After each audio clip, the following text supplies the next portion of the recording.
എല്ലാവർക്കും ശ്രീമാത്രേ നമഃ. ഏത് ഈശ്വരനെയാണോ നമ്മുടെ വാസനയ്ക്കനുസരിച്ച് നമ്മൾ സ്വീകരിക്കുന്നത്, ആ ഈശ്വരനിലൂടെ നമുക്ക് യഥാർത്ഥ സത്ത ചിത്ത ആനന്ദത്തിൽ എത്തിച്ചേരാം. അപ്പൊ നമ്മൾ ശക്തയെ ഉപാസകരെന്താ, ശക്തിയാണ് നമ്മൾ ഉപാസിക്കുന്നത് അല്ലേ. അപ്പൊ ദേവിയെ നമുക്ക് എങ്ങനെ അനുഭവപ്പെടാം? അതാണ് ഈ നവാക്ഷരി മന്ത്ര ജപത്തിലൂടെ ദേവി മഹാത്മ്യത്തെ നമുക്ക് മനസ്സിലാക്കണം. കാരണം എന്താ, മാം അനുസ്മര ചിത്തം മയ്യേവ പ്രവിലീയതേ, എന്നെ തന്നെ ചിന്തിച്ചുകൊണ്ടിരിക്കുന്ന ഒരു ഹൃദയത്തില് ഞാനായിട്ട് തീരും ഭഗവാൻ പറയണു അല്ലെ. അപ്പൊ അതുപോലെ ഈ നവാക്ഷരി മന്ത്ര ജപത്തിലൂടെ നമ്മൾ ദേവി മഹാത്മ്യത്തെ ഒന്ന് ഓടിച്ച് മനസ്സിലാക്കാൻ ശ്രമിക്കുകയാണ്. കാരണം ഈ മന്ത്രം ബേസ് ഇല്ലാതെ ഒരിക്കലും ദേവി മഹാത്മ്യം പൂർണ്ണമാവില്ല. അപ്പോ എന്താണ് നമ്മുടെ നമ്മുടെ എന്താ പറയുക, ദിവസം പ്രതി നമ്മുടെ ദുഃഖങ്ങൾക്ക് കാരണം എല്ലാം തന്നെ നമ്മുടെ മനസ്സ് എന്താ പറയാ, സമചിത്തതയില്ലാതെ ഇന്ദ്രിയ വിഷയങ്ങളില് പോകുന്നത് കൊണ്ടാണ് നമുക്ക് ദുഃഖം ഉണ്ടാകുന്നത്. അപ്പൊ ദേവി മഹാത്മ്യം പറയണു, ദേവി മഹാത്മ്യത്തിന്റെ പ്രഥമ അധ്യായം വായിക്കുന്നതിന് മുമ്പേ 9 തലങ്ങളിലൂടെ സഞ്ചരിക്കണം. 9, അതിനെയാണ് നമ്മൾ നവാംഗം എന്ന് പറയുന്നത്. 9 അംഗങ്ങള്, 9 കാര്യങ്ങൾ ചെയ്യണം. അതിനാണ് നമ്മൾ ശരിക്കുള്ള ഇതിലോട്ട് കയറുന്നതിന് മുമ്പേ, അതായത് പ്രഥമ അധ്യായമായിരിക്കണം. അതുകഴിഞ്ഞപ്പോ വധത്തിന് മുമ്പേ 9 സ്റ്റെപ്സ് പറയുന്നുണ്ട്. അപ്പോ നമുക്കെന്താ 9 സ്റ്റെപ്പ് പറ്റില്ല, എനിക്ക് അത്രയും വായിക്കാൻ സമയമില്ല. സാധാരണഗതിയിൽ ഞാൻ 3 സ്റ്റെപ്പ് മാത്രമേ ഇവിടെ പറയണുള്ളൂ. കാരണം എന്തെന്ന് വെച്ചാൽ നമ്മുടെ പരമ്പരയില് 3 സ്റ്റെപ്പ്, അതായത് ത്രയാംഗം മാത്രമാണ് പറയുന്നത്.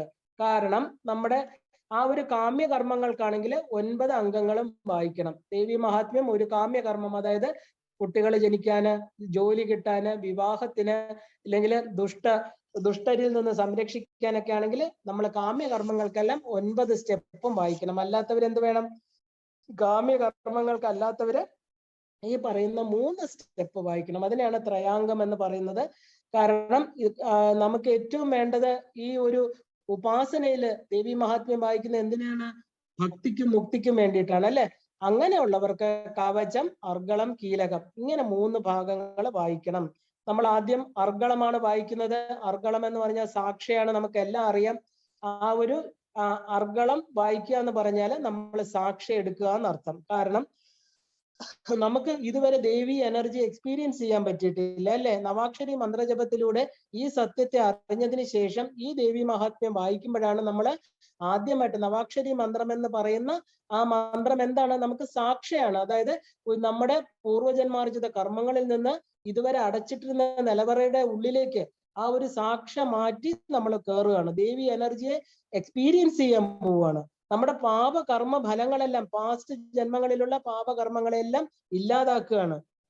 കാരണം നമ്മൾ ഇതുവരെ ശരിക്കും പറഞ്ഞാല് നമ്മൾ അർഗളം, കവചം, കീലകം, അതിനകത്ത് ഈ പറഞ്ഞ ആദ്യത്തെ നമ്മൾ സാക്ഷ്യം മാറ്റി പ്രവേശിച്ച് എന്താ, ശരിക്കും പറഞ്ഞ അർഗളം എന്ന് പറഞ്ഞാല് എല്ലാം വാഷ്ഡ്, ശരിക്കും ദേവിയുടെ അനുഗ്രഹം കൊണ്ട് ഈ പറയുന്ന പാപ സമൂഹങ്ങളെല്ലാം ഇല്ലാതാക്കുക.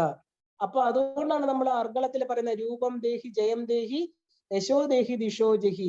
എനിക്ക് എന്താ നല്ല അപ്പിയറൻസ്, എനിക്ക് നല്ല ഭംഗി തരൂ, രൂപം ദേഹി, വിജയം തരൂ, എന്താ പറയാ, പ്രശസ്തി തരൂ എന്നൊക്കെ ദേവിയുടെ അടുത്ത്. എങ്ങനെയാണ് നമുക്ക് ഇതൊക്കെ കിട്ടുന്നത്? നമ്മുടെ ഉള്ളിലുള്ള ശത്രുക്കളെ ഇല്ലാതാക്കുമ്പോൾ അല്ലെ. അപ്പൊ അർഗളം എന്ന് പറഞ്ഞാൽ എന്താ? നമ്മുടെ ഉള്ളിലിരിക്കുന്ന പാപ സമൂഹത്തെ ഇല്ലാതാക്കുന്നവൾ. ദേവി മന്ത്രം എന്താ ചെയ്യുന്നത്? ഈ 3 നവാക്ഷരി മന്ത്ര ജപത്തോടുകൂടി നമ്മുടെ ഉള്ളില് സാക്ഷി തുറന്ന് നമ്മൾ ഇതുവരെ കേറാത്ത ഒരു എന്താ പറയാ, നമ്മുടെ സബ് കോൺഷ്യസ് മൈൻഡ് എന്ന് പറയുന്ന നമ്മൾ കൊണ്ടുവന്ന് സഞ്ചയിച്ചു വെച്ചിരിക്കുന്ന കർമ്മങ്ങളില് ആ ഇല്ലാതാക്കുന്നതാണ് ദേവി മന്ത്രം ചെയ്യുന്നത്. എന്നിട്ട് നമുക്ക് എക്സ്റ്റേണൽ ബ്യൂട്ടി അല്ല തരാൻ ചോദിക്കുന്നത്. രൂപം ദേഹി, ജയം ദേഹി എന്ന് പറഞ്ഞാൽ എന്താ? ഈ പഞ്ചഭൂത നിർമ്മിതമായിട്ടുള്ള ഈ ശരീരത്തില് ആ ഒരു ഭക്തി, വിനയം, നമ്മുടെ ഇന്നർ ക്വാളിറ്റീസ്, അതാണ് ഒരാളിനെ സൗന്ദര്യമുള്ളതാക്കി തീർക്കുന്നത്. എത്ര സുന്ദരമായ വസ്തുവും ഒരു ദിവസം നശിച്ചു പോകും അല്ലെ. ക്ലിയോപാട്ര എന്ന് പറയുന്ന വിശ്വസുന്ദരിക്ക് എന്ത് സംഭവിച്ചു? അവരുടെ ശരീരം ഇല്ലാതായി. കാരണം കാലത്തിലൂടെ എല്ലാം നഷ്ടപ്പെട്ടു പോകും. പക്ഷെ ഏറ്റവും കൂടുതൽ നമുക്ക് എന്താ വേണ്ടത്? നമ്മൾ ഏറ്റവും കൂടുതൽ വിനയാന്വിതമായിട്ട് ഈ പ്രപഞ്ചം നമുക്ക് തരുന്നതിനോടെല്ലാം ഒരു നന്ദി പൂർവകമായിട്ട് ആ ഇന്നർ ക്വാളിറ്റീസ്, എല്ലാവരോടും സ്നേഹം, വിനയം, അതിനാണ് സിംപ്ലിസിറ്റി എന്ന് പറയുന്നത് അല്ലെ. കാരണം അതാണ് ഭക്തി. അവിടെ വിനയത്തിൽ നിന്ന് മാത്രമാണ് ഭക്തി വരുന്നത്. അപ്പോ നമുക്കറിയാം, ശരിക്കും ഐൻസ്റ്റീൻ പറയാറുണ്ട്, I am the child of this universe till my death എന്ന്. നമ്മുടെ ജീവിതാവസാനം വരെ ഒരു കുഞ്ഞായിട്ട് നിഷ്കളങ്കത്തോടു കൂടി ഇരിക്കുക. അങ്ങനെ ഒരാൾക്ക് രൂപം ദേഹി ജയം കിട്ടും. അവൻ വിജയശ്രീലാളിതനാവും. കാരണം എന്താ? അവന്റെ ഇന്നർ എനിമീസ്, അവന്റെ ആന്തരിക ശത്രുക്കളെ അവൻ ഇല്ലാതാക്കി. അപ്പൊ നമ്മള് ശരിക്കും ഒരു സ്പിരിച്വൽ പ്ലെയിനിലോട്ട് കയറുകയാണ്. ആ സ്പിരിച്വൽ പ്ലെയിനിനെയാണ് നമ്മളെ മോക്ഷ കാരണം എന്ന് പറയുന്നത്. കാരണം ഇതുവരെ നമുക്ക് എന്തുകൊണ്ട് അനുഭവം ഉണ്ടായില്ല? ഒരു ഉപാസകന് എന്തുകൊണ്ട് അനുഭവിക്കാൻ പറ്റിയില്ല എന്ന് ചോദിച്ചാല് നമുക്ക് ഈ തലം അറിയില്ലായിരുന്നു. നമ്മുടെ പാപസമൂഹം, പാപസഞ്ചയമാണ് അതിന് കാരണം. നവാക്ഷരി മന്ത്രം എന്ന് പറയുന്ന അതിശക്തമായ മന്ത്രജപത്തോടുകൂടി ആ സാക്ഷ്യം നീക്കി ഉള്ളിൽ കയറി പാപസമൂഹത്തെ ഇല്ലാതാക്കി മോക്ഷ കാരണമായിരിക്കുന്ന അനുഭവത്തിലേക്ക് നടക്കുന്ന ഒരു സാധകനാണ് ആദ്യം ഈ ത്രയാംഗങ്ങളുടെ വായന കൊണ്ട് ഉദ്ദേശിക്കുന്നത്. അതാണ് കാരണം. ശരിക്കും പറഞ്ഞാൽ ഇതെല്ലാം നമുക്ക് ഈ മോക്ഷത്തിന് തടസ്സമായിട്ട് നിൽക്കുന്ന ഏറ്റവും വലിയ ഇല്യൂഷൻ എന്താണ്? മായയാണ്, അല്ലെ? അത് നമുക്ക് ഒരിക്കലും മുക്തി തരാൻ സമ്മതിക്കണില്ല. നമുക്ക് ഇന്നർ പ്യൂരിഫിക്കേഷൻ വരണില്ല. കാരണം ഈ അവിദ്യ നമുക്ക് നമ്മുടെ ആന്തരിക സംഘർഷങ്ങൾ എപ്പോഴും വന്നുകൊണ്ടേയിരിക്കണു. നമുക്ക് ഒന്നിലും മനസ്സിനെ പിടിച്ചു നിർത്താൻ പറ്റുന്നില്ല. എന്തുകൊണ്ടാ ഇത്? കാരണം ഈ മനസ്സ് ചഞ്ചലമാവാൻ കാരണം എന്താ? ഇന്ദ്രിയങ്ങള്, നമ്മൾ ഈ പറയുന്ന 5 ജ്ഞാനേന്ദ്രിയങ്ങളും പുറത്തേക്ക് തുറന്നു വെച്ചിരിക്കുക. അപ്പൊ ദേവി എന്താ നമുക്ക് ബ്ലെസ് ചെയ്യുന്നത്? ഈ അമ്മയുടെ, ഈ മഹാമായയുടെ ബ്ലെസ്സിങ് ഇല്ലാതെ, നമുക്ക് ഒരിക്കലും അമ്മയുടെ അനുഗ്രഹം ഇല്ലാതെ ഒരു ജീവനും ജീവൻ മുക്തി നേടാൻ പറ്റില്ല.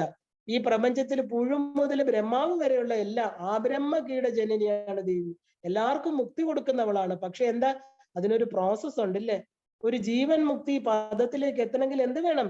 അതാണ് ശരിക്കും ആ ഒരു ഗുരു നമുക്ക് എന്താ കാണിച്ചു തരുന്നത്? നിങ്ങളുടെ ശരീരമല്ല, ഇതിൽ നിന്ന് ആ ഒരു തലത്തിൽ നിങ്ങൾക്ക് ഇവിടെ ജീവിച്ചിരുന്നുകൊണ്ട് എത്താൻ പറ്റും. കാരണം നമുക്ക് ഈ പറയുന്ന ഗുരുക്കന്മാർ എവിടെയാണ് ഇരിക്കുന്നത്? നമ്മുടെ ശരീരത്തില് ജനലോകം, മഹലോകം, തപലോകം, ഇവിടെയൊക്കെ ഇരിക്കുന്നത് നമ്മുടെ ഗുരുക്കന്മാരാണ്. അവരവിടെ കാത്തിരിക്കുകയാണ്. എന്തിനാ? നമ്മളെ സഹായിക്കാൻ. ഏത് ജീവനാണോ ഈ സ്പിരിച്വൽ നോളജിന് വേണ്ടിയിട്ട്, ഈ ആധ്യാത്മിക സാധനയിൽ പ്രവേശിക്കുന്നത്, അവരാണ് ഋഷിമാര്. നമുക്ക് ഈ തരുന്ന വലിയ വലിയ ടെക്സ്റ്റുകൾ നമ്മുടെ പാപങ്ങളെ ഇല്ലാതാക്കിക്കൊണ്ട് നമുക്ക് പൂർണ്ണത്വത്തിലേക്ക് നമ്മളെ നയിക്കുന്നവരാണ്. അവരെയാണ് നമ്മൾ ജ്ഞാനചക്ഷുസ്സുകൾ എന്ന് പറയുന്നത്. അവരെല്ലാം നമ്മുടെ ഉള്ളിലുണ്ട്. എപ്പോഴാണ് ഒരു ജീവൻ മുക്തിക്ക് വേണ്ടി ആഗ്രഹിക്കുന്നത്, അപ്പോ ദേവി അവർക്ക് ആ ദേവിയിലൂടെ ആ എന്താ പറയാ, യോഗസ്വരൂപമായിരിക്കുന്ന പരമശിവന്റെ പത്നിയായിരിക്കുന്ന ദേവി അമ്മ തന്നെയാണ് മഹാമായയും മഹാസരസ്വതിയും മഹാലക്ഷ്മിയും എല്ലാം. ആ സത്യത്തിലേക്ക് ഈ മഹാമായ നമ്മളെ കൊണ്ടെത്തിക്കും. കാരണം അവിടെയാണ് നമുക്ക് യശസ്. രൂപം ദേഹി ജയം ദേഹി യശോദേഹി ദിശോ ജഹി. എനിക്ക് യശസ് തരൂ, കീർത്തി തരൂ. അങ്ങനെയുള്ള ഋഷിമുനിമാര് കാലങ്ങളോളം, യുഗങ്ങളോളം അവർ ജീവിക്കണു ഇന്നും ഭക്തന്റെ മനസ്സിൽ, ഇല്ലേ? അപ്പൊ എന്താണ് ശരിക്കും നമ്മുടെ ആ ഒരു ബാഹ്യമായിരിക്കുന്ന ഭംഗിയാണോ ദേവിയോട് ചോദിക്കുന്നത്? അല്ല, നമ്മുടെ ആന്തരികമായിരിക്കുന്ന ഉയർന്ന ചിന്തകള്. ഈ ഒരു യശസ് എന്ന് പറയുന്നത് ഒരിക്കലും നശിക്കാത്തത്. എപ്പോഴാണോ നമ്മുടെ ഇന്നർ എനിമീസ്, നമ്മുടെ ആന്തരിക ശത്രുക്കളെ ഇല്ലാതാക്കി, അത് എങ്ങനെ ഇല്ലാതാക്കാൻ പറ്റും? സാധനയിലൂടെ മാത്രമേ പറ്റൂ. കാരണം സാധകന് സാധിച്ചെടുക്കാൻ പറ്റുന്നതാണ് സാധന, സാധ്യവസ്തു, ഇല്ലേ? എന്താണ് നമുക്ക് സാധ്യമായിട്ട് നമുക്ക് തന്നിരിക്കുന്ന ഉപാധി? നമ്മുടെ ശരീരം, നമ്മുടെ മനസ്സ്. അപ്പൊ നമ്മുടെ മനസ്സ്, നമ്മുടെ ഹൃദയം എന്ന് പറയുന്നത് ശരിക്കും പറഞ്ഞാല് പുണ്യ സമ്പാദനത്തിന് ഉപയോഗിക്കണം. ആ പുണ്യ സമ്പാദനം എന്ന് പറയുന്ന സത്കർമ്മമാണ് സാധന. അപ്പൊ നമ്മുടെ ഹൃദയപത്മത്തിലാണ് ദേവി ഇരുത്തിയിരിക്കുന്നത്, അല്ലെ? നമുക്ക് ഓരോ എന്താ പറയാ, ഓരോ സമയത്തും എന്താ പറയാ, നമുക്ക് തോന്നും പലതും വന്നു പോയി ഇരിക്കുന്നു, അല്ലെ? നമുക്ക് സുഖങ്ങൾ വരുന്നു, ദുഃഖങ്ങൾ വരുന്നു, കാമം, ക്രോധം, ലോഭം. ഇതൊക്കെയാണ് നമ്മുടെ 3 നരകങ്ങള്. 3 നരകങ്ങൾ എന്താ? നമ്മുടെ മനസ്സ് പോയി വീഴുന്ന 3 നരകങ്ങളുടെ പേരാണ് കാമക്രോധ ലോഭ നരകങ്ങളെന്ന്. കാമം വരുന്നു, അതിൽ നിന്ന് കിട്ടാത്തപ്പോ ക്രോധം വരുന്നു, പിന്നെ ലോഭം. എല്ലാം എന്റേതാക്കി വെക്കണം എന്നുള്ള ചിന്ത. ഈ 3 നരകങ്ങളിൽ നിന്ന് മനസ്സിനെ രക്ഷിക്കുന്നവൾ. ശരിക്കും വിശ്വാമിത്രനെ സംഭവിച്ചത് എന്താ? ഇത്രയും വലിയ മുനി, രാജർഷിയാണ്, അദ്ദേഹത്തിന് പോലും ഈ 3 നരകങ്ങളിൽ പതിക്കേണ്ടി വന്നു. അപ്പൊ നമുക്ക് സ്ഥിരമായിട്ട് ഈ ഒരു നരകത്തിൽ നിന്ന് രക്ഷ നേടണമെങ്കിൽ ഈ സുഖസ്വരൂപിണിയായിരിക്കണം നമ്മുടെ ബുദ്ധി, മനസ്സ്, ഇന്ദ്രിയങ്ങള്, ഈ അന്ധകരണങ്ങള്. അതായത് ഇതെല്ലാം വന്നിരിക്കുന്ന എവിടെ നിന്ന്? പഞ്ചഭൂതങ്ങളിൽ നിന്ന്, പ്രകൃതിയിൽ നിന്ന് വന്നതാണ് ഇതെല്ലാം. അപ്പൊ അത് പ്രകൃതി ഇരിക്കുന്ന, അതായത് ആ ഒരു പ്രകൃതിയാണ് നമ്മളെ ഇതിനകത്തോട്ട് നമ്മളെ കെട്ടിവെക്കുന്നത്. അതിനെന്ത് വേണം? പുരുഷ പ്രയത്നം വേണം. നമ്മുടെ ഉള്ളിലിരിക്കുന്ന പുരുഷനെ അറിയണം, നമ്മുടെ ആത്മാവിനെ അറിയണം. എന്നിട്ട് അതിൽ നിന്ന് ഭഗവത് കൃപ. നമ്മൾ എപ്പോഴാണോ നമ്മുടെ ഭാഗത്ത് നിന്ന് ഒരു എന്താ പറയാ, ഒരു സ്റ്റെപ്പ് മുമ്പോട്ട് വെക്കുന്നത്, അവിടെ ഭഗവാന്റെ കൃപ, നമ്മുടെ ഗുരുക്കന്മാരുടെ കൃപ ഉണ്ടാവും. അവര് നമ്മളെ സഹായിക്കും. ആ ദേവി മഹാത്മ്യം 13 ചാപ്റ്ററും അതാ നമ്മളോട് പറയുന്നത്. സുരത സമാധിമാരെ രക്ഷിക്കാൻ ഒരു സുമേധസ് മഹർഷി വന്നു. അതുപോലെ നമ്മൾ ഓരോരുത്തരെയും ഈ സംസാര സാഗരത്തിൽ നിന്ന് രക്ഷിക്കാൻ ആര് വരും? ഗുരു വരും. സംശയമില്ലാത്ത കാര്യമാണ്. അപ്പൊ എന്ത് വേണം? നമ്മള് ദേവിയുടെ മഹാത്മ്യത്തെ, അതായത് ഒന്നും ചെയ്യാതിരിക്കലല്ല, നമ്മൾ അകർമ്മമല്ല. എന്താ ചെയ്യേണ്ടത്? നമ്മുടെ കർമ്മങ്ങള് എന്ത് വേണം? നമുക്ക് ചിലപ്പോ ആ ഒരു നമ്മൾ ഉദ്ദേശിക്കുന്ന ഫലം കിട്ടിയെന്നിരിക്കില്ല. പക്ഷെ എന്ത് വേണം? പുരുഷ പ്രയത്നം ഒരിക്കലും നമ്മൾ അളക്കാൻ പാടില്ല. അത് നമുക്ക് അളക്കണത് എങ്ങനെയാണ്? അതിനെയാണ് നമ്മുടെ ഭഗവത് കൃപ. അത് ഏത് രീതിയിലാണ് നമുക്ക് വന്നു ചേരണമെന്ന് നമുക്ക് പറയാൻ പറ്റില്ല. അത് നമുക്ക് വേണം. അതുകൊണ്ട് അതിനുവേണ്ടി എന്താ ചെയ്യേണ്ടത്? നമ്മുടെ പുരുഷ പ്രയത്നം എന്താണ്? പുരുഷനെ, ഈ പുരത്തിൽ ശയിക്കുന്ന നമ്മുടെ ആത്മാവിനെ അറിയണമെങ്കിൽ എന്ത് വേണം? ശാസ്ത്രം പഠിക്കണം, സാധന വേണം, ജപം വേണം, സത്സംഗങ്ങൾ വേണം. ഇതാണ് നമ്മുടെ സാധനയിൽ നമ്മളെ മുൻപിലോട്ട് കൊണ്ടുപോകുന്ന ശക്തികൾ, അല്ലെ? ശരിക്കും അതാണ് നമ്മുടെ റിയലൈസേഷൻ ഓഫ് അവർ സെൽസ് എന്ന് പറയുന്നത്. നമുക്ക് നമ്മളെ അറിയാൻ ഇതാണ് നമുക്ക് വേണം. നമുക്ക് ബിയോണ്ട് പോണമല്ലേ? നമ്മുടെ ശരീരത്തിന് അപ്പുറത്തിരിക്കുന്ന ശക്തിയെ അറിയണം. അപ്പോ ഈ ഒരു അഭിമാനം എന്ന് പറയുന്ന ഈഗോ, ഞാൻ അത് ചെയ്തു, ഇത് ചെയ്തു, ഞാൻ എന്നെ മറ്റുള്ളവർ വിമർശിക്കുന്നു, എന്നെ താക്കുന്നു, പൊക്കുന്നു, ഞാനാണ് വലുത്. ഈ ഈഗോ എന്ന് പറയുന്ന വലിയ ശക്തമായിരിക്കുന്ന ഒരു മതില്. നമുക്ക് നമ്മുടെ കാര്യങ്ങൾ ആരെങ്കിലും അറിയണത് മോശമാണ്, നമ്മളെ കൊച്ചാക്കുമോ, നമ്മൾ വലുതാകുമോ, ആരുടെ മുമ്പിലാണ് നമ്മൾ വലുതും ചെറുതാവണത്? ഈ ഒരു വലിയ മതിലാണ് നമ്മുടെ നാലു ചുറ്റും. ഈഗോ എന്ന് പറയുന്ന വലിയ മതില്. ആ മതില് തനിയെ ഇടിഞ്ഞു വീഴും. അതിനെയാണ് മിഥ്യ അഭിമാനം എന്ന് പറയുന്നത്. ആ ഈഗോ ഇടിഞ്ഞു വീഴുന്നത് എങ്ങനെ ഇടിഞ്ഞു വീഴും? ഈ ദേവിയുടെ അനുഗ്രഹം കൊണ്ട്. അവിടെയാണ് ദേവി നമുക്ക് ജയം തരുന്നത്, അല്ലെ? അവിടെയാണ് നമ്മൾ ജയിക്കുന്നത്. നമുക്ക് ഈഗോ ഇല്ല, ആർക്കും നമ്മളെ താക്കാൻ പറ്റില്ല, ആർക്കും ഉയർത്താനും പറ്റില്ല. നമ്മൾ യഥാർത്ഥ സ്വസ്വരൂപത്തെ അറിഞ്ഞാല് ജീവിതത്തിൽ വരുന്ന സുഖദുഃഖങ്ങളും ജയാപജയങ്ങളും എല്ലാം തന്നെ ശരീരവുമായിട്ട് ബന്ധപ്പെട്ടതാണ് എന്ന് മനസ്സിലാക്കിയിട്ട് എന്താ, എപ്പോഴാണോ നമ്മുടെ വിക്ടറി ഓവർ വൺ സെൽഫ്, അതാണ് ദേവി. ആ ദേവി വിജയശ്രീ ലാളിതയായിട്ട് 9 ദിവസം കഴിയുമ്പോൾ നമുക്ക് വിജയദശമി വരികയാണ്. എന്താ വിജയദശമി? ആ തത്വമസി മഹാവാക്യം. ആ തത്വമസി മഹാവാക്യത്തിലൂടെ നമ്മൾ എന്താ മനസ്സിലാക്കിയത്? ഹിരൺമയേന പാത്രേണ സത്യസ്യ അഭിഹിതം മുഖം. ആ സത്യത്തിന്റെ മുഖത്തെ മാറ്റപ്പെടുന്നു. മഹാസരസ്വതിയായിരിക്കുന്ന ദേവി നമുക്ക് വാക്സിദ്ധി തരണു. നമ്മുടെ ലൗകികമായിട്ടുള്ള വിജയങ്ങളിൽ നിന്ന് നമുക്ക് ലൗകിക വിജയം, ആധ്യാത്മിക വിജയം, ശരീരത്തിന് മുകളില്, ശരീരമല്ല, നമുക്ക് ശരീരത്തെ അല്ല നമ്മൾ കോൺകർ ചെയ്യേണ്ടത്, മനസ്സിനെയാണെന്നുള്ള സത്യം. അതാണ് ദൈവീക സമ്പത്തി.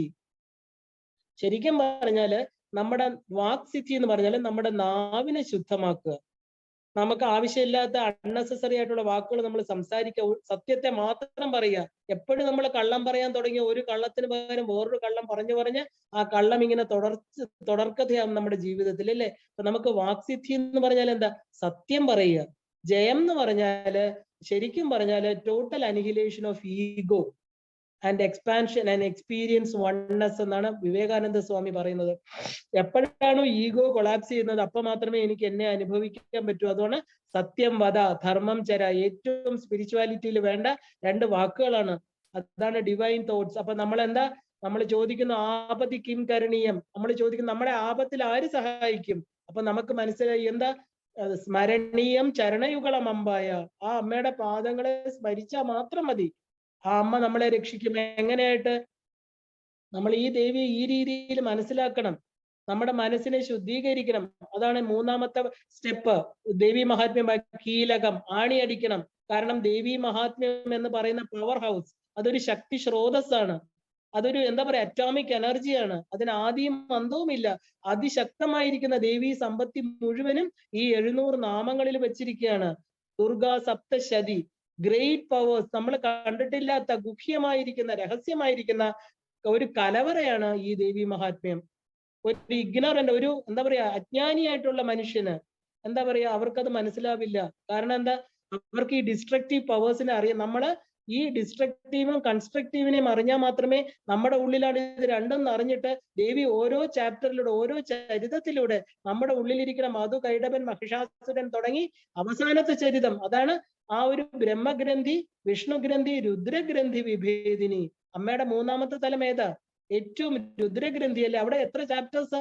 ആദ്യത്തിലുള്ള ചാപ്റ്റർ, 2ാമത്തേതിൽ ഒരു ചരിതം 2 എണ്ണം, 3ാമത്തേതിൽ 7 എണ്ണം വരികയാണ്. കാരണം അത്രയും നമ്മുടെ അവസാനത്തെ ഒരു ജീവന്റെ പെടച്ചിലാണ് അവിടെ. രുദ്രഗ്രന്ഥിയും കൂടെ ഭേദിച്ചു കഴിഞ്ഞാലേ സഹസ്രാരത്തിൽ എത്താൻ പറ്റുള്ളൂ. അപ്പൊ ആ ഒരു സാധാരണ രീതിയല്ല. കാരണം നമ്മൾ ആ ഒരു കീലകം എന്ന് പറയുന്നത് ആണി എന്നാണ് അർത്ഥം. ശരിക്കും പറഞ്ഞാൽ ശിവൻ എന്താണ്? ശിവഭഗവാനാണ് നമുക്ക് കീലകം, അതായത് ദുർഗാ സപ്തശതിക്ക് കീലകം ഉണ്ടാക്കിയത്. കാരണം നമ്മൾ ഈ കീലകം ഇല്ലെങ്കിൽ ഈ ഒരു ആണി അടിച്ചില്ലെങ്കിൽ ഈ എന്താ പറയാ അതിഭയങ്കരമായിരിക്കുന്ന വിസ്ഫോടകാത്മകമായിരിക്കുന്ന ശക്തിയാണ് ദേവി മഹാത്മ്യം. അപ്പൊ ഒരു കീലകം വച്ചു. അത് കാരണം എന്താ? ഈ ശക്തി സാധാരണക്കാരന് താങ്ങില്ല, ഒരു സാധകനെ പറ്റുള്ളൂ. അതുകൊണ്ട് എന്താ ആ ഒരു പവർ ടു ഒരു എന്താ പറയാ പ്രപഞ്ചമായിട്ട് മാനിഫെസ്റ്റ് ചെയ്യുന്ന ശക്തി, ശരിക്കും പറഞ്ഞാല് അതിനെ ആ പവേഴ്സിനെ ഭഗവാൻ ഒരാണി വെച്ചു എന്ന് പറഞ്ഞാൽ എല്ലാവർക്കും ഇതിനെ കിട്ടില്ല. അതാണ് കീലകം എന്ന് പറയുന്നത്. അവിടെ ഒരു എന്താ പറയാ, ശരിക്കും കീലകത്തിന് 2 പാർട്ടുണ്ട്, മന്ത്രം, ക്രിയ. അതാണ് മന്ത്രം, ആ ഒരു വൃത്തിയാണ് ക്രിയ. ക്രിയ എന്ന് പറഞ്ഞാൽ രണ്ടും നമുക്ക് ഗുരുവിൽ നിന്ന് കിട്ടണം. കാരണം ക്രിയ എന്ന് പറയുന്നത് ശരിക്കും പറഞ്ഞാൽ ഒരു ഗുരു നേരിട്ട് തരേണ്ടതാണ്. ഇത് മിസ്യൂസ് ചെയ്യാത്ത, അതായത് ഈ ദേവി മഹാത്മ്യം വായിച്ച് നല്ല കാര്യങ്ങൾക്ക് മാത്രം ഉപയോഗിക്കുന്നവർക്ക് മാത്രമേ ഇത് കൊടുക്കാൻ പാടുള്ളൂ. കാരണം കൃഷ്ണാഷ്ടമി, കൃഷ്ണ ചതുർദശി ഇങ്ങനെയുള്ള ദിവസം നമ്മൾ എല്ലാവരും എന്ത് വേണം? നമ്മുടെ ശരീരത്തിലെ മനസ്സ്, ബുദ്ധി, നമ്മുടെ വീടുകളെ, ഈ പ്രപഞ്ചത്തിൽ ദേവി തന്നിരിക്കുന്ന എല്ലാം എന്ത് ചെയ്യണം? ഈശ്വരന്റെ വരപ്രസാദമായിട്ട് കണ്ട് തിരിച്ച് ദേവിയുടെ പാദത്തിൽ വെക്കണം. അതിനെയാണ് ഗുരു കീലകം എന്ന് പറയുന്നത്. എന്നിട്ട് എന്താ? ത്യാഗത്വമേക അമൃതത്വം ലഭേതെന്നാണ്. കാരണം നമ്മൾ ത്യജിച്ചാൽ മാത്രമേ നമുക്ക് കിട്ടുള്ളൂ. അതുകൊണ്ട് ദേവിയുടെ ആ ഒരു അനുഗ്രഹം കിട്ടാൻ എന്താ? നമുക്ക് കിട്ടിയിരിക്കുന്ന നമ്മുടെ കുഞ്ഞുങ്ങൾ ഉൾപ്പെടെയുള്ള എല്ലാ വരദാനങ്ങളും, അമ്മ തന്നിട്ടുള്ള എല്ലാ ശ്രേയസ്സുകളെയും ദേവിയുടെ പാദത്തിൽ വെക്കണം, കൃഷ്ണ ചതുർദശിയോ അഷ്ടമിയോ ദിവസം. അപ്പൊ ഈ ഗുരു കീലകം എന്ന് പറഞ്ഞ, കീലകം എന്ന് പറഞ്ഞാൽ ആണി. സാമാന്യ അർത്ഥം നോക്കുകയാണെങ്കിൽ ദുർഗാ സപ്തശതിയില് ആ എന്താ പറയാ അതിഭയങ്കരമായിരിക്കുന്ന, ഭയങ്കരം എന്ന് പറഞ്ഞാൽ എന്താ? അത് ചിലപ്പോൾ നമുക്ക് ഒരു ബോംബ് നല്ലതായിട്ട് ഉപയോഗിച്ചില്ലെങ്കിൽ നമുക്കത് ജീവന് തന്നെ ഹാനിയാകും, അല്ലെ? അതുപോലെ അത്യധികം രഹസ്യമായിരിക്കുന്ന മന്ത്രങ്ങൾ അടങ്ങിയതാണ് ഈ ദേവി മഹാത്മ്യം. അത് ആവശ്യമില്ലാതെ ഉപയോഗിച്ചു കഴിഞ്ഞാൽ അവനെ തന്നെ ഇല്ലാതാക്കും. അതുകൊണ്ട് എന്താ? ഭഗവാൻ അതിനൊരു ആണി വെച്ചു. കാരണം കീലകം വായിച്ചില്ലെങ്കിൽ പൂർണ്ണമായിട്ടുള്ള മന്ത്രശക്തി നമുക്ക് ലഭിക്കില്ല. ഇനി രണ്ടാമത്തെ ഗുരുകീലകമാണ് നോക്കണമെങ്കിൽ മന്ത്രവും ക്രിയയും തമ്മിലുള്ള ആ ഒരു ബന്ധമാണ്. കാരണം നമുക്ക് ത്യജിക്കാനുള്ള ഒരു മനസ്സുള്ളവന് മാത്രമേ ലഭിക്കുകയുള്ളൂ. അതായത് എല്ലാം ദേവിക്ക് സമർപ്പിച്ചിട്ട് തിരിച്ച് ദേവിയുടെ പ്രസാദമായിട്ട് അമ്മ, നമ്മൾ എങ്ങനെയാണ് ഒരു എന്താ പറയുക, ഒരു വീട് ഹൗസ് ഓണർ അല്ല നമ്മൾ എന്താ? ടെനൻസ് ആണ്, അല്ലെ? വാടകക്കാരാണ്. നമുക്ക് ദേവി തന്നിരിക്കുന്ന എല്ലാം അമ്മയുടെയാണ്. അമ്മ നമ്മളെ സൂക്ഷിച്ച് ഉപയോഗിക്കാൻ ഏൽപ്പിച്ചിരിക്കുന്നു. അപ്പോഴെന്താ? വേറൊരാളുടെ വസ്തുക്കൾ നമ്മൾ ശ്രദ്ധയോടെ, ഭക്തിയോടെ ഉപയോഗിക്കണം, ഇല്ലേ? അപ്പൊ അതാണ് ശ്രദ്ധ, ഭക്തി, ജ്ഞാനം. ഇത് 3 ഉപാസകൻ ഉണ്ടായിരിക്കണം. അതിനെയാണ് നമ്മൾ അഭികീലകം. കാരണം ഇത് വായിക്കുമ്പോൾ എന്താ? നമ്മുടെ ഒബ്സ്റ്റക്കിൾസ്, അഭികീലകം എന്ന് പറഞ്ഞാല് നമുക്ക് വരുന്ന തടസ്സങ്ങളെല്ലാം മാറ്റിക്കൊണ്ട് ദേവിയുടെ അനുഗ്രഹം നമുക്ക് ഒഴുകിയെത്തും. മൂന്നാമത്തെ സ്റ്റെപ്പ്, രണ്ടാമത്തെ സ്റ്റെപ്പ് അർഗളം, കീലകം, കവചം. കവചം എന്ന് പറഞ്ഞാല് നമ്മൾ സ്വയം പ്രൊട്ടക്ഷൻ നേടിക്കൊള്ളണം. കാരണം നമ്മള് ദേവിയുടെ നാമങ്ങൾ കൊണ്ട് നമ്മുടെ സ്ഥൂല സൂക്ഷ്മ കാരണ ശരീരങ്ങളെ മുഴുവനും കവർ ചെയ്യുക. അതായത് ദേവിയുടെ അനുഗ്രഹം, ദേവിയുടെ സ്നേഹം, അനുഗ്രഹം, ഇതെല്ലാം ദേവി മന്ത്രമാകുന്ന കവചം നമ്മൾ ധരിക്കുകയാണ്.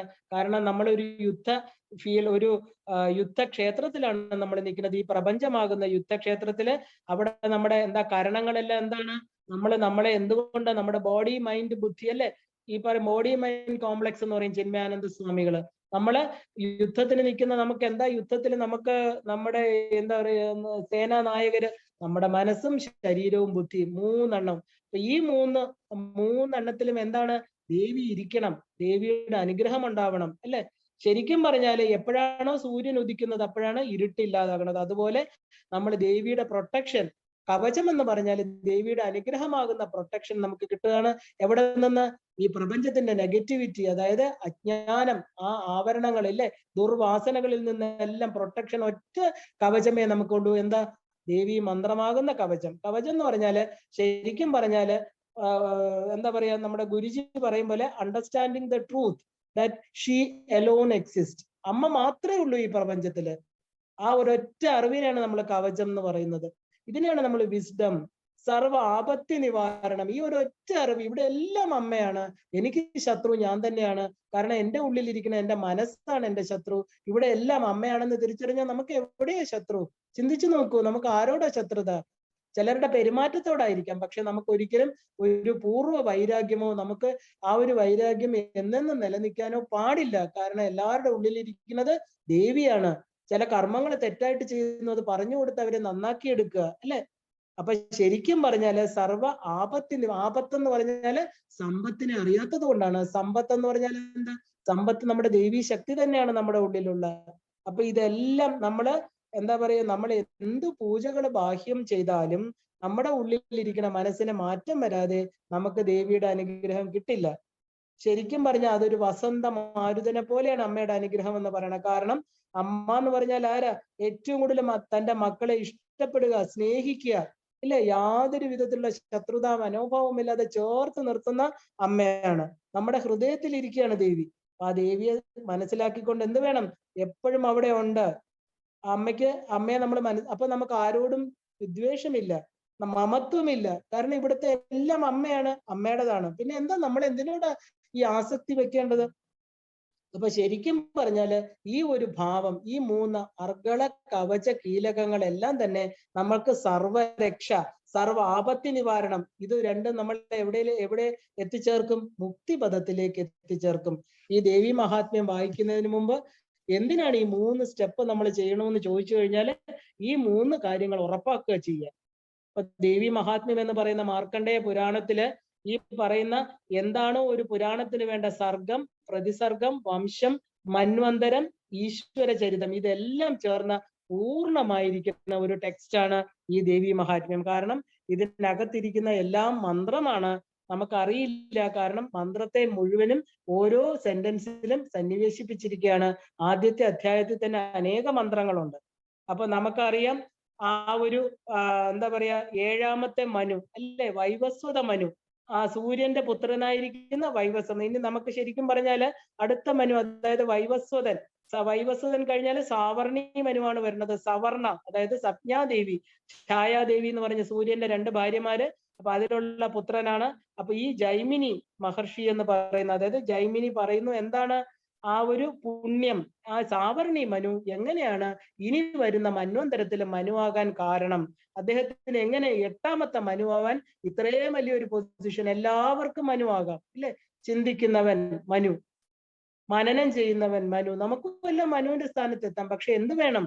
ഈശ്വരാനുഗ്രഹം വേണം. അപ്പൊ ചോദിക്കണു, എങ്ങനെയാണ് ഈ സാവർണി എന്ന് പറയുന്ന മനു, ഈ പറയുന്ന എന്താ പറയാ 8ാമത്തെ മനു, വൈവസ്വത മനുവാണ് ഇപ്പോൾ ഈ മന്വന്തരത്തിന്റെ, ഈ മനുവിന് എങ്ങനെ കിട്ടി ഈ ഒരു പൊസിഷൻ? അദ്ദേഹം എങ്ങനെയാണ് ഇത് മനു ആ ഒരു മഹാ തലത്തിലേക്ക് അദ്ദേഹം എത്തിച്ചേർന്നത് എങ്ങനെയാണ്? അപ്പൊ കൗഷ്ടികി എന്ന് പറയുന്ന അദ്ദേഹം ജൈമിനിയോട് പൂർവ്വചരിതം, സാവർണി മനു ആരായിരുന്നു? ഈ സ്വയംഭൂ മനു, അതായത് സ്വയംഭൂ മനുവിന്റെ ആ ഒരു ശതരൂപ, നമ്മുടെ ഇടതും വലതും കൈകളിൽ നിന്ന് ഉണ്ടായവരാണ് ശതരൂപയും. നമുക്കറിയാം, ആ കഥയൊക്കെ നിങ്ങൾ കേട്ടിട്ടുണ്ട്. ഇടതും വലതും കൈകളിൽ നിന്ന് ആദ്യമായിട്ട് ക്രിയേഷൻ, ആദ്യമായിട്ട് സ്വയംഭൂ മനു ഉണ്ടായി. ആ മനു, ആ ശരിക്കും 2ാമത്തെ മനു സ്വാരോചിഷനാണ്. അപ്പൊ മന്വന്തരം എന്ന് പറയുന്നത് എന്താണ്? ശരിക്കും പറഞ്ഞാല് ഒരു രാജാവ്, സുരഥൻ എന്ന് പറയുന്ന ചൈത്രവംശത്തിലെ രാജാവ്, അദ്ദേഹം വലിയ നല്ല രാജാവായിരുന്നു. അദ്ദേഹം തന്റെ ഇന്ദ്രിയങ്ങളെ, കഥയൊക്കെ ചേച്ചി വളരെ നന്നായിട്ട് പറഞ്ഞിട്ടുണ്ട്, ഞാൻ അതിലോട്ടൊന്നും പോകുന്നില്ല. അതിന്റെ ആന്തരിക അർത്ഥത്തിലൂടെ മാത്രമാണ് പോകുന്നത്. കാരണം സുരഥൻ തന്റെ ഇന്ദ്രിയങ്ങളെ നന്നായിട്ട് നിയന്ത്രിച്ചു കൊണ്ടുപോയി, അതായത് ദുഃഖങ്ങളൊന്നും ഇല്ലാത്ത, സുഖങ്ങൾ മാത്രമുള്ള, നമുക്ക് ദുഃഖങ്ങളെല്ലാം നമ്മുടെ ശത്രുക്കളാണ് അല്ലെ? സുഖങ്ങളോ, ശരിക്കും പറഞ്ഞാൽ ദുഃഖങ്ങൾ എന്ന് പറയുന്നത് സുഖങ്ങളെ കവർന്നെടുക്കുന്ന കള്ളന്മാരാണ്. അപ്പൊ ദുഃഖങ്ങൾ മാത്രമാണ് നമുക്ക് സത്യം മനസ്സിലാക്കി തരുന്നത്. അവരാണ് ശരിക്കും നമ്മുടെ ഫ്രണ്ട്സ്. നമ്മൾ വിചാരിക്കുന്നത് സുഖമാണ് നമ്മുടെ ഏറ്റവും വലിയ ഫ്രണ്ട്. അല്ല, ദുഃഖങ്ങളാണ് നമ്മുടെ കൂട്ടുകാര്. ദുഃഖങ്ങള് നമുക്ക് യഥാർത്ഥ സത്യത്തെ, സ്വസ്വരൂപത്തെ കാണിച്ചു തരും. ആരൊക്കെ, എന്താണ് യാഥാർത്ഥ്യം, ഈ പ്രപഞ്ചത്തിൽ നമ്മൾ എന്തിനെയൊക്കെ ആശ്രയിക്കണം എന്നുള്ളതിനെ കാണിച്ചു തരികയാണ്. അപ്പോ എന്താ പറയുക, നമുക്ക് ട്രാൻസ്ഫോർമേഷൻ വരണമെങ്കിൽ എന്ത് വേണം? സുഖം മാത്രം മതിയോ? ദുഃഖമാണ് നമ്മളെ ട്രാൻസ്ഫർ ചെയ്യുന്നത്. അഗ്നിയാണ്, ചൂടാണ്, തപസ്സാണ്, വിഷമമാണ് നമ്മൾ സത്യത്തെ അറിയാൻ നമ്മളെ പ്രേരിപ്പിക്കുന്നത്. അപ്പൊ നമുക്കെന്താ ശരിക്കും പറഞ്ഞാല് എല്ലാ സുഖങ്ങളും എന്താ? ഹരതി നിമിഷ കാല സർവം, എല്ലാത്തിനും കാലം എന്ന് പറയുന്നത് ഒരു നിമിഷം കൊണ്ട് നമ്മളിൽ നിന്ന് കവർന്നെടുത്തുകൊണ്ട് പോകും. അപ്പൊ എന്ത് വേണം? നമ്മൾ ദുഃഖങ്ങളിൽ നിന്ന് പഠിച്ചോളണം. അപ്പൊ സുഖം എന്ന് പറയുന്നത് നമുക്ക് ബ്ലെസ്സിങ് അല്ല, കാലം അതിനെ ഇല്ലാതാക്കും. അപ്പൊ സുരഥൻ എന്ന് പറയുന്ന നല്ല ആൾ എന്ത് ചെയ്തു? അയാൾക്ക് സുഖം മാത്രമേ ഉണ്ടായിരുന്നുള്ളൂ. വളരെ മിടുക്കനും വലിയ എന്താ പറയാ ഇന്ദ്രിയങ്ങളെ നിയന്ത്രിച്ചവനും വളരെ ഫേമസ് ആയിട്ടിരിക്കുന്ന ഒരു രാജാവ്, അദ്ദേഹം എന്താ ഒരു പന്നിയെ, ഒരു നായാട്ടിന് പോവുകയും പന്നിയെ, നമ്മൾ കഥകളെല്ലാം അറിയാം. ആ ഒരു രാജാവ് പദവിയിൽ നിന്ന്, അതായത് പന്നിയെ ചൊല്ലിയുള്ള വഴക്കില് എന്ത് പറ്റി? അദ്ദേഹത്തിന് ആളുകളെല്ലാം, അതായത് അദ്ദേഹത്തിന്റെ രാജ്യത്തിൽ നിന്ന് അദ്ദേഹം അതിൽ തോറ്റു, ആ ഒരു യുദ്ധത്തിൽ തോറ്റു. അദ്ദേഹം തന്റെ കഴിവുകളെ കുറിച്ച് മറന്നുപോയി. അദ്ദേഹം തിരിച്ച് രാജധാനിയിൽ വന്നപ്പോൾ അദ്ദേഹത്തിന് സ്വയം തോന്നി, എന്താ, തന്റെ ഭാര്യ, മക്കളെ, മിനിസ്റ്റർ, അതായത് മന്ത്രിമാർ ആരും തന്നെ വകവയ്ക്കുന്നില്ല. അദ്ദേഹത്തിന് ജീവിതത്തെ കുറിച്ച് ഭയം, ഇല്ലേ, ജീവിതത്തിൽ വിശ്വാസം നഷ്ടപ്പെട്ടു. അദ്ദേഹം എന്ത് ചെയ്തു? എല്ലാവരുടെയും മുഖത്ത് നോക്കാൻ ഭയന്നു. അയാൾ ഒറ്റപ്പെട്ടു. നമ്മുടെ മനസ്സാണ് പലരുമായിട്ട് ചേർക്കുന്നതും ഒറ്റപ്പെടുത്തുന്നതും, അല്ലെ? നമ്മൾ വിചാരിക്കും എല്ലാവരും നമുക്കുണ്ടെന്ന്. ഒരു ദിവസം മനസ്സിലാക്കും നമുക്ക് ആരുമില്ല. നമ്മുടെ ചുറ്റുമുള്ളവരെല്ലാം നമ്മളുമായിട്ട് സ്നേഹത്തിൽ പെരുമാറും. ഒരു ചെറിയ ദുഃഖം വന്നു ഉടനെ തോന്നി ആരും നമുക്കില്ല. എന്താ നമുക്ക് വേണ്ടത്? അപ്പൊ ഈ ദുഃഖം നമുക്ക് തരുന്നത് നമ്മുടെ യഥാർത്ഥത്തെ മനസ്സിലാക്കാൻ. നമ്മളെന്നും ഒറ്റയ്ക്കാണ്. അപ്പൊ ആനന്ദ സ്വരൂപമായിരിക്കുന്ന ഈ ഭഗവാൻ അല്ലെങ്കിൽ ഈ ദേവി, ആ ദേവി നമ്മുടെ കൂടെ ഉള്ളപ്പോൾ നമ്മൾ ദേവിയിലാണ് ആശ്രയിക്കേണ്ടത്. ഈ രാജാവിന് എന്ത് പറ്റി? തന്റെ സെൽഫ് കോൺഫിഡൻസ്, തന്റെ ആത്മശക്തി നഷ്ടപ്പെട്ടു. കാരണം താനൊരു യുദ്ധത്തിൽ പരാജിതനായി. സുഖം മാത്രം അറിഞ്ഞ ആൾക്ക് ദുഃഖം വന്നു. അദ്ദേഹം എന്ത് ചെയ്തു? ആ ഒരു എപ്പോഴും എല്ലാവരും ദുഃഖം വരുമ്പോൾ ഇദ്ദേഹം എന്ത് ചെയ്തു? തന്റെ രാജ്യത്തെ വിട്ട് ഒരു വനത്തിലേക്ക് പലായനം ചെയ്തു. എവിടെയാ ഋഷിന്ന്? എവിടെയാണ് ഈ എന്താ പറയാ വനത്തിൽ താമസിക്കുന്ന ആരാണ്? ഋഷിമാര്, അല്ലെ? പ്രശാന്ത സ്വാപദാകീർണം. അവിടെ മനുഷ്യര് വളരെ കുറവ്. അവിടെ മൃഗങ്ങള്, അവിടെ എന്താ പറയാ, സിംഹം, കടുവ, പുലി, പാമ്പ് എല്ലാം സന്തോഷത്തോടു കൂടി ജീവിക്കുന്ന ഒരു സ്ഥലം. അവിടെയാണ് നമുക്ക് സ്നേഹം, കമ്പാഷൻ എല്ലാവരും ഒരുമിച്ച് മാനസിക, ശരീര, വാചിക ശുദ്ധിയോടുകൂടി ഇരിക്കുന്ന ആളാണ് ഋഷി. അപ്പൊ ഇദ്ദേഹം എവിടെയാ പോയത്? ഈ സുമേധസ് എന്ന് പറയുന്ന ഋഷിയുടെ ആശ്രമത്തിലേക്ക് പോയി. അദ്ദേഹം അവിടെ ഉണ്ടെന്നൊന്നും അറിയില്ല. അവിടെ നമുക്ക് പോസിറ്റീവ്, നെഗറ്റീവ് ഇല്ല. എല്ലാം എന്താ കാരണം? അവിടെ നെഗറ്റീവ് ക്വാളിറ്റീസ് ഒന്നുമില്ല. ഈ സുരഥ മഹാരാജാവ് എന്ത് ചെയ്തു? തന്നിലുള്ള ആത്മവിശ്വാസം, താൻ ആരാണെന്ന് തിരിച്ചറിയാതെ തന്റെ എന്താ പറയാ ദുഃഖം, താന്റെ ചെറിയ ഒരു പരാജയത്തിൽ ദുഃഖിതനായിട്ട് എല്ലാവരാലും ഉപേക്ഷിക്കപ്പെട്ട രാജാവ് ഈ പറയുന്ന സുമേധസ് മഹർഷിയുടെ ആശ്രമത്തിൽ വരുന്നതാണ് നമ്മൾ ആദ്യത്തെ അധ്യായത്തിൽ കാണുന്നത്, അല്ലെ? സുമേധസ് അവിടെ ഇങ്ങനെ കറങ്ങി തിരിഞ്ഞ് നടക്കുകയാണ്. അല്ലെ, സോറി, സുരഥൻ അവിടെ ഇങ്ങനെ നടക്കുകയാണ്. അപ്പൊ അദ്ദേഹം സുമേധസ് മഹർഷിയെ കാണുന്നു. ഏറ്റവും വലിയ വഴിത്തിരിവ്. ഈ സംസാര സാഗരത്തിൽ ദുഃഖത്തിൽ വന്ന മനുഷ്യൻ തന്റെ ഗുരുവിനെ കണ്ടെത്തുകയാണ്. തനിക്ക് യഥാർത്ഥത്തിലുള്ള വഴി കാണിച്ചു തരുന്ന ഗുരു. അപ്പൊ എവിടെ പോകണം നമ്മളെ ഗുരുവിനെ കിട്ടാനായിട്ട്? നമ്മൾ ഇതുവരെ ഈ ബഹളത്തിൽ നിന്ന് നമ്മുടെ ആത്മവിശ്വാസം നഷ്ടപ്പെട്ട ഒരു മനുഷ്യൻ തന്റെ ഉള്ളിലേക്ക് നടക്കണം. എപ്പോഴാണോ പാകപ്പെടുന്നത് ഗുരു വന്നു ചേരും, അല്ലെ? അപ്പൊ ശരിക്കും പറഞ്ഞാല് ഈ സുമേധസ് മഹർഷിയെ അന്വേഷിച്ചിട്ടാണ് ഈ ശിഷ്യൻ പോകുന്നത്, അല്ലെ, സുരഥൻ പോകുന്നത്. അപ്പോ കാട്ടിലെന്ന് പറയുമ്പോൾ നമ്മൾ എപ്പോഴും മനസ്സിലാക്കിക്കൊള്ളണം, മൗനം. നമ്മൾ എപ്പോഴാണോ അകത്തേക്ക് സഞ്ചരിക്കുന്നത് അവിടെയാണ് നമ്മുടെ ഗുരു ഇരിക്കുന്നത്. അപ്പൊ നമ്മൾ അകത്തേക്ക് പോകണം. കാരണം എന്താ പറയാ, സുമേധസ് മഹർഷി തന്റെ സന്ധ്യാവന്ദനം ഒക്കെ കഴിയുമ്പോൾ ഒരു വയസ്സായ ആളിരുന്ന് കരയുകയാണ്. തന്റെ കുടുംബം, രാജ്യം, കൂട്ടുകാര്, സ്വന്തക്കാര്, ധനം എല്ലാം നഷ്ടപ്പെട്ട ഒരാള് കരയുന്നു. ശരിക്കും എന്താ പറയാ, ഹൃദയം തകർന്ന് കരയണു. കാരണം അദ്ദേഹം തന്റെ ചിന്തകളെല്ലാം വച്ചിരുന്നത് ഇതിലാണ്, അല്ലെ? ആ ഒരു എല്ലാം നഷ്ടപ്പെട്ടു പോയ ആള് കരഞ്ഞുകൊണ്ടിരിക്കണ കാണുകയാണ്. അപ്പൊ എന്താ, ഇദ്ദേഹം ശരിക്കും പറഞ്ഞാല് അവര് കരഞ്ഞു എന്ന് മാത്രമല്ല, അവര് രാജ്യത്തിന്റെ പുറത്താക്കി ഇദ്ദേഹത്തെ. നമ്മളെ അങ്ങനെ പുറത്താക്കണം. കാരണം നമ്മുടെ മനസ്സുകൊണ്ട് ഈ പറഞ്ഞ ബാഹ്യത്തിൽ എന്തൊക്കെയാണോ നമ്മൾ വെച്ചിരിക്കുന്നത് അവരെല്ലാം നമ്മളെ പുറന്തള്ളണം. എന്നാൽ മാത്രമേ നമുക്ക് ഈ ദേവിയെ അറിയാൻ പറ്റൂ. അപ്പൊ ഇദ്ദേഹം യഥാർത്ഥ സ്ഥലത്ത് വന്നു ചേർന്നു. ആ ഒരു ഗുരുസ്ഥാനത്ത് വന്നു ചേർന്നിരിക്കുകയാണ്. അദ്ദേഹം തന്റെ പഴയ എന്താ പറയാ ആ ഒരു ചിന്തകളിൽ മുഴുകി ഇങ്ങനെ കരഞ്ഞുകൊണ്ട് താൻ പണ്ട് രാജ്യത്തിൽ ഇരുന്ന കാര്യങ്ങളൊക്കെ ആലോചിച്ചുകൊണ്ടിരുന്നപ്പോ ആര് വന്നു? സുമേധസ് മഹർഷി വന്നു. ചോദിക്കുകയാണ് എന്ത് പറ്റി? അപ്പോ ആ ഒരു ചോദ്യത്തിന് ഉത്തരമായിട്ട് ഇദ്ദേഹം കഥകളെല്ലാം പറയണു. അപ്പൊ അദ്ദേഹം പറയുന്നു, എന്താ? സുമേധസ് മഹർഷി പറഞ്ഞു കൊടുക്കാണ്, മഹാമായയാണ് ഇതെല്ലാം ചെയ്യിക്കുന്നത്. ഇതാരാ ചെയ്യിക്കുന്നത്? ഇതിന്റെ പുറകില് ഒരാളുണ്ട്, മഹാമായ. അപ്പൊ ആരാണ് ഈ വ്യക്തി? ഈ മഹാമായ ആരാണ്? ഈ ശക്തി ആരാണ്? കാരണം ജ്ഞാനിനാപി ചേതാംസി ദേവി ഭഗവതി ഹിസ ബലാദാകൃഷ്യ മോഹായ മഹാമായ പ്രയശ്ചതി. ഈ മഹാമായ ജ്ഞാനികളുടെ മനസ്സിനെ പോലും ആകർഷിക്കുന്ന ഒരു വലിയ ശക്തിയാണ്. കാരണം യഥാർത്ഥ സത്യത്തെ മറയ്ക്കുന്നത് ഈ മഹാമായയാണ്. അപ്പൊ ഇദ്ദേഹം ചോദിക്കണ ആരാണ്? അതെനിക്ക് പറഞ്ഞു തരൂ. അപ്പൊ സുമേധസ് മഹർഷി പറയുന്ന ആ ഒരു ഉത്തരമാണ് ആദ്യത്തെ അധ്യായത്തിൽ നമ്മൾ കാണുന്നത്. ദേവി ആരാണ്? അജയാണ്, ജനിച്ചിട്ടില്ല, മരിച്ചിട്ടില്ല. കാരണം ഓരോ കൽപ്പം കഴിയുമ്പോഴും ബ്രഹ്മാവ് നിദ്രയിൽ പോവും, അല്ലെ? നമുക്കറിയാം ഭൂർഭുവസ്വ, എന്താ 3 ലോകങ്ങള്. കാരണജലത്തില് ജന, തപ, സത്യലോകങ്ങള്. അത് ദേവി മഹാവിഷ്ണു അപ്പൊ ഉറങ്ങാൻ യോഗനിദ്രയിൽ കിടക്കുന്ന സമയം അദ്ദേഹത്തിന്റെ ചെവിയിൽ നിന്ന്, കർണത്തിൽ നിന്ന് വന്ന രണ്ട് മധുകൈടബൻ എന്ന് പറയുന്ന രണ്ട് രാക്ഷസന്മാര് അവർ ചുറ്റും നോക്കിയെന്നും നാഭീകമലത്തിൽ ബ്രഹ്മാവിരിക്കുന്നു, എന്താ പറയാ, കിടക്കുന്ന ആൾ ഉറങ്ങുന്നു ഇല്ല. അപ്പൊ അങ്ങനെ മധുകൈടബന്മാര് ബ്രഹ്മാവിനെ, ശരിക്കും പറഞ്ഞാല് ആ ഒരു ബ്രഹ്മാവിനെ ആക്രമിക്കാൻ തുടങ്ങുമ്പോൾ ബ്രഹ്മാവ് ചെയ്യുന്ന സ്തുതി ഒക്കെ നിങ്ങൾക്ക് ഡീറ്റെയിൽ ആയിട്ട് നിങ്ങൾക്ക് അറിയാം. എങ്കിലും ഇതൊന്ന് പറഞ്ഞു പോകുന്ന സമർപ്പണമായതുകൊണ്ടാണ് ഞാനൊന്ന് അവിടെ ഇവിടെയും തൊട്ടു പോകുന്നത്. അപ്പൊ ആദ്യത്തെ സ്തുതി എന്താണ്? തന്നെ ആക്രമിക്കാൻ വന്ന മധുകൈടബന്മാരിൽ നിന്ന് രക്ഷ നേടാൻ ബ്രഹ്മാവിന്റെ സ്തുതി. ആരെ സ്തുതിക്കുന്നു? മഹാകാളി, താമസിയായിട്ടിരിക്കുന്ന, കാരണം താമസി എന്ന് പറഞ്ഞാൽ എന്താ? നിദ്രയിലിരിക്കുന്ന ഭഗവാൻ, ഹരിനേത്ര കൃതാലയായിട്ടിരിക്കുന്ന ദേവി. അതിനാണ് രാത്രി സൂക്തം എന്ന് നമ്മൾ പറയുന്നത്, താന്ത്രികത്തില് രാത്രി സൂക്തം. അപ്പൊ ദേവി എന്ന് പറഞ്ഞാൽ എന്താ? വിഷ്ണുവിന്റെ കണ്ണുകള് അദ്ദേഹത്തിന്റെ ക്രിയ ചെയ്യുന്ന അവയവങ്ങളിലെല്ലാം താമസി ശക്തിയാണ്. അതുകൊണ്ടാണ് നമ്മൾ നിദ്ര പ്രാപിക്കുന്നത്. ആ ദേവിയെ ഉണർത്തുകയാണ്. ആ ഉണർത്തിക്കൊണ്ട് എന്താ? ദേവി വിഷ്ണുവിനെ ഉണർത്തി ഈ പറഞ്ഞ മധുകൈടബന്മാരോട് മാറി മാറി 5000 വർഷത്തോളം യുദ്ധം ചെയ്യുന്നു. അങ്ങനെ വിഷ്ണു മഹാമായയോട് പറഞ്ഞു അവരെ എന്താ ക്ഷീണിതരാക്കാൻ. അങ്ങനെ വിഷ്ണു അവരിൽ നിന്ന് വരം നേടുകയാണ്. എന്താണ്? ജലമില്ലാത്ത സ്ഥലത്ത് വെച്ച് നിങ്ങളെ വധിക്കാൻ. ഈ കഥയൊക്കെ നമുക്കറിയാം. എന്തായാലും അതൊന്ന് എനിക്കെന്താ ഇത് പറയാതെ നമുക്ക് അടുത്തതിലോട്ട് പോകാൻ പറ്റില്ല. അങ്ങനെ വരം ചോദിക്കുകയാണ്. ഭഗവാൻ ചിരിച്ചുകൊണ്ട് എന്താ ആ ഒരു മോഹന വശ്യമായ ചിരിയോടുകൂടി ഭഗവാൻ ആവശ്യപ്പെട്ടു നിങ്ങളെ കൊല്ലണം. അങ്ങനെയാണ് ചോദിച്ചത്. അപ്പൊ അങ്ങനെ തന്റെ തൊടയിൽ വെച്ച്, തന്റെ ആ ഒരു ഇടത്തെ തൊടയിൽ വെച്ച് മധുകൈടബന്മാരെ വധിക്കുകയാണ്. അപ്പൊ അങ്ങനെ ആ ഒരു മധുകൈടബന്മാരുടെ മേധസ്, അതായത് അവരുടെ ആ ഒരു ജലം, ആ ഒരു ജലത്തിൽ ലയിച്ചു, മേധസ്. അതുകൊണ്ടാണ് ഭൂമിക്ക് മേദിനി എന്നുള്ള പേര് വന്നത്. അപ്പൊ ശരിക്കും പറഞ്ഞാല് ആദ്യത്തെ യാത്ര നമ്മൾ എവിടുന്ന തുടങ്ങുന്നത്? ആധ്യാത്മിക സാധനയുടെ ആ ഒരു ആദ്യം മധുകൈടബന്മാരെ വധിക്കുകയാണ് അല്ലെ? ഒരു സാധകൻ, ഈ നമ്മൾ ശരിക്കും പറഞ്ഞാൽ ഇതൊരു സാധകന്റെ യാത്രയാണ്, സാധനയുടെ. അപ്പൊ ആധ്യാത്മിക സാധകന്റെ ആദ്യത്തെ യാത്രയിലുള്ള ആദ്യത്തെ 2 അസുരന്മാരെയാണ് ഇവിടെ ഇല്ലാതാക്കുന്നത്. അതായത് നമുക്കൊരു പരീക്ഷ എഴുതുമ്പോൾ ഒരു ഗേറ്റ് എക്സാം എന്ന് പറയും, ആദ്യത്തെ ഒരു പാസിലെ ഒരു എൻട്രൻസ് എക്സാം. അപ്പൊ നമ്മുടെ ആദ്യത്തെ എൻട്രൻസ് എവിടെയാ വരുന്നത്? ബ്രഹ്മഗ്രന്ഥി എന്ന് പറയുന്ന കർമ്മഗ്രന്ഥിയെ ഭേദിക്കുക. ഇപ്പൊ ആദ്യത്തെ ചരിത്രം നമുക്ക് എന്താ പറഞ്ഞു തരുന്നത്?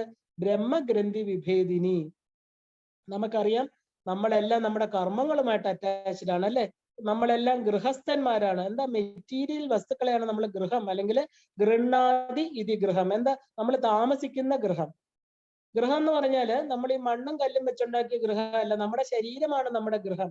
ഇവിടെ താമസിക്കുന്നത് ആരാ? നമ്മുടെ മനസ്സാണ്. അതിനെയാണ് നമ്മൾ, ഈ മനസ്സാണ് ഇങ്ങനെ ചുറ്റി കറങ്ങുന്നത്. നമ്മുടെ ആക്ഷൻ റിയാക്ഷൻ, നമ്മുടെ കർമ്മങ്ങള് പ്രതികർമ്മങ്ങള് എല്ലാം നമുക്ക് ഫലം തരുന്നത് എവിടെയാ? നമുക്ക് കിട്ടുന്നത് എവിടെയാ? ഈ ശരീരം ആകുന്ന ഈ ഗൃഹത്തില്. ഇതിനകത്ത് 2 പേര് ഇല്ലേ? 2 പേരാണ് നമുക്ക് ഏറ്റവും വലിയ പ്രശ്നം. നമുക്ക് ശരിക്കും പറഞ്ഞാൽ അവര് 2 ഇരട്ട സഹോദരന്മാരെന്നൊക്കെ പറയാം. ആരൊക്കെ അത്? ഈ മധുകൈടബന്മാര്. രാഗദ്വേഷം. ഈ രാഗവും ദ്വേഷവും നമ്മുടെ ശരീരത്തിൽ തന്നെ ആയിരിക്കണം. അട്രാക്ഷൻ ആൻഡ് റിപ്പൾഷൻ അല്ലെ? ദേവി എന്തിനാ കയ്യിൽ കരിമ്പ് വില്ല് വെച്ചിരിക്കുന്നത്, പഞ്ചബാണങ്ങൾ വെച്ചിരിക്കുന്നത്? ഇത് തന്നെയാണ് കാരണം. നമുക്ക് എന്തിനോടൊക്കെ മമ്മത്വം. നമുക്ക് ആദ്യത്തെ ഒരു പരീക്ഷ പാസ്സായെങ്കിൽ മാത്രമേ 2ാമത്തെ തലത്തിൽ വിഷ്ണു ഗ്രന്ഥിയെ ഭേദിക്കാൻ പറ്റൂ. ആദ്യത്തെ പരീക്ഷ പ്രഥമ ദ്വാരത്തിൽ തന്നെയാണ്. ആദ്യത്തെ എക്സാം ഇവിടെ നടത്തുകയാണ്. കാരണം താമസി ദേവി, മഹാകാളികയായിരിക്കുന്ന ദേവി വരികയാണ് ഇവിടെ. കാരണം ആദ്യം നമ്മൾ എന്ത് ചെയ്യണം? ഒരു ഉപാസകൻ കേൾക്കണം, ശ്രവണം. അപ്പൊ ആ ശ്രവണമാണ് ഇപ്പൊ ഇവിടെ നടക്കുന്നത്. ആ കേട്ടുകൊണ്ട് സത്യത്തെ അറിഞ്ഞുകൊണ്ട് ബ്രഹ്മഗ്രന്ഥിയെ നമ്മൾ ഭേദിക്കണം. അപ്പൊ ശരിക്കും പറഞ്ഞാല് ഈ പറയുന്ന ഈ കാണുന്ന ഈ പ്രപഞ്ചത്തിനോട് ചേർന്നിരിക്കുന്ന വസ്തുക്കളിനോടൊന്നും നമ്മൾ അറ്റാച്ച്ഡ് ആവണ്ട. കാരണം ഇത് സ്പിരിച്വാലിറ്റിയിലോട്ട് നമ്മളെ കൊണ്ടുപോവില്ല. കാരണം ഇതെല്ലാം നമുക്ക് മധു എന്ന് പറഞ്ഞ തേനാണ്, രാഗമാണ്, എല്ലാത്തിനോടുള്ള അറ്റാച്ച്മെന്റ് ആണ് മധു. കൈടബൻ എന്ന് പറഞ്ഞ ബിറ്റർനെസ് ആണ്, ദേഷ്യമാണ്, ഇഗ്നറൻസ് ആണ് എന്നൊക്കെ നമുക്ക് പറയാം അല്ലെ? അപ്പൊ ഇതിന് നമുക്ക് എന്താ വേണ്ടത്? അഭാവനാശ. ശാസ്ത്രങ്ങൾ പഠിക്കണം. ഇത് ഇല്ലാതാക്കണമെങ്കിൽ, ബ്രഹ്മഗ്രന്ഥിയെ ഭേദിക്കണമെങ്കിൽ ഭയങ്കര ബുദ്ധിമുട്ടാണ്. ഒരുപാട് പ്രാവശ്യം കേൾക്കണം. ഇതിന് വീണ്ടും വീണ്ടും മന്ത്രജപം വേണം. എന്നാലേ നമുക്ക് ഈ പറഞ്ഞ ഈ ഒരു എന്താ പറയാ ഇതിനെ ഇല്ലാതാക്കാൻ പറ്റും. വളരെ ബുദ്ധിമുട്ടാണ് ബ്രഹ്മഗ്രന്ഥിയെ ഭേദിക്കാൻ. ശാസ്ത്രങ്ങൾ പഠിച്ച് സത്സംഗങ്ങൾ കൊണ്ട്, ശ്രവണം കൊണ്ട് മനസ്സിനെ മാറ്റണം. അപ്പൊ മൂലാധാരിക നിലയാ ബ്രഹ്മഗ്രന്ഥി വിഭേദിനി.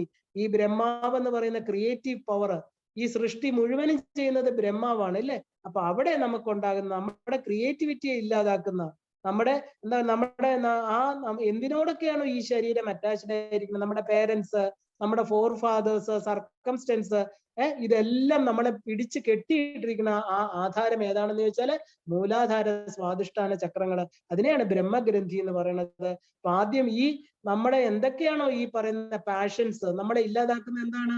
നമ്മുടെ ക്രിയേറ്റിവിറ്റിയെ. ക്രിയേറ്റിവിറ്റി എന്ന് പറഞ്ഞാൽ എന്താ? നമ്മുടെ സൃഷ്ടി. എന്താ ഈ സൃഷ്ടി? നമ്മൾ വിചാരിക്കണം നമ്മുടെ സൃഷ്ടി പുതിയ ഒരു പടം വരയ്ക്കുക, പുതിയതായിട്ട് എന്തെങ്കിലും, അതല്ല സൃഷ്ടി. സൃഷ്ടി എന്ന് പറഞ്ഞാൽ യഥാർത്ഥത്തില് സൃഷ്ടമായിരിക്കുന്ന പ്രപഞ്ചത്തെ കുറിച്ചുള്ള യഥാർത്ഥമായിട്ടുള്ള അറിവ്. ആ അറിവ് ഉണ്ടാവുമ്പോഴാണ് ക്രിയേറ്ററിനെ കുറിച്ച്. നമ്മുടെ ക്രിയേറ്റിവിറ്റി എവിടുന്നാ വരുന്നത്? നമ്മുടെ ഉള്ളിൽ ഒരു ക്രിയേറ്റർ ഉള്ളത് കൊണ്ടാ. നമ്മളെ സൃഷ്ടിച്ച ഒരു ശക്തി നമ്മുടെ ഉള്ളിലാണ്, അല്ലെ? അപ്പൊ ആദ്യത്തെ ചരിതം എന്ന് പറയുന്നത് നമ്മുടെ രാഗദ്വേഷങ്ങളാകുന്ന മധുകൈടഭന്മാരെ കൊന്നുകൊണ്ട് നമ്മുടെ ക്രിയേറ്റിവിറ്റി, എന്തിലാണോ നമ്മൾ തടവിലാക്കപ്പെട്ടിരുന്നത്, നമ്മുടെ പൂർവ്വജന്മാർജിത കർമ്മങ്ങളിൽ, നമ്മുടെ സർക്കംസ്റ്റൻസിലെ പരിഗസ്ഥിതിയിൽ നിന്നൊക്കെ ഈ നവാക്ഷരി മന്ത്രമാകുന്ന മന്ത്രത്തിലിരിക്കുന്ന ദേവത നമ്മളെ പുറത്തു കൊണ്ടുവരികയാണ്. കാരണം ആദ്യത്തെ ചരിത എന്ന് പറയുന്നത് ബ്രഹ്മഗ്രന്ഥി ഭേദനമാണ്, സർവ മന്ത്ര വേദ സാരമാണ്. എപ്പോഴാണോ നമ്മൾ നവാക്ഷരി മന്ത്രം സ്വീകരിച്ച് ഈ ഒരു എന്താ പറയാ രഹസ്യമായിരിക്കുന്ന ഈ ആദ്യത്തെ ചാപ്റ്റർ, ഇപ്പൊ ആദ്യം അതീവ രഹസ്യമായിരിക്കുന്ന കാര്യങ്ങൾ പറഞ്ഞത്. കാരണം എന്താ? ഇതെല്ലാം നമ്മുടെ ശരീരത്തിനുള്ളിലാണ്, നമ്മളുമായിട്ട് ബന്ധപ്പെട്ടതാണ് ദേവി മഹാത്മ്യം. അല്ലാതെ ദേവി വന്ന് കുറെ മൈതുകൈടവനെയോ മഹിഷനെയോ കൊന്നതല്ല.